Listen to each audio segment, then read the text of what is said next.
Joe Dimaggio was a cultural icon. He married Hollywood starlets Marilyn Monroe and Dorothy Arnold, and he was immortalized in Paul Simon's hit song Mrs. Robinson.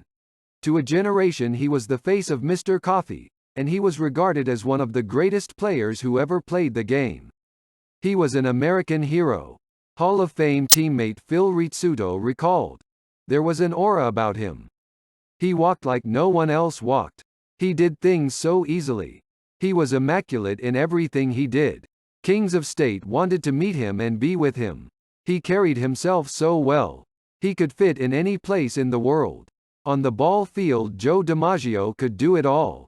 He could hit for average and power and patrolled center field in Yankee Stadium so gracefully that he earned the nickname, the Yankee Clipper, a reference to the great sailing ship." Hall of Famer owner and manager Connie Mack called him, "the best player that ever lived," and longtime teammate Yogi Berra said, "I wish everybody had the drive he had. He never did anything wrong on the field. I'd never seen him dive for a ball. Everything was a chest-high catch, and he never walked off the field." The son of a San Francisco fisherman, Joe was the eighth of 9 children, and his brothers Vince and Dom were also Major League All-Stars. Of his on-field accomplishments, perhaps none are more notable than his 56-game hitting streak in 1941. However, that streak was not the longest of his professional career. In 1933, as a member of the San Francisco Seals of the Pacific Coast League, Dimaggio put together a 61-game hitting streak.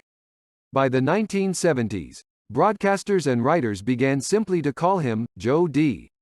And because he was so ingrained in American culture, everyone knew who they were talking about. His rival Ted Williams said, "Dimaggio was the greatest all-around player I ever saw. His career cannot be summed up in numbers and awards.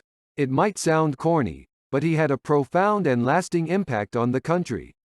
His successor in center field at Yankee Stadium, Mickey Mantle, described how he viewed the Yankee Clipper. "Heroes are people who are all good with no bad in them. That's the way I always saw Joe Dimaggio. He was beyond question one of the greatest players of the century. He played in 1,736 games, scored 1,390 runs, had 2,214 hits, 389 doubles, and 131 triples. He also had 1,537 RBI and 30 stolen bases, a batting average of .325 and 361 home runs.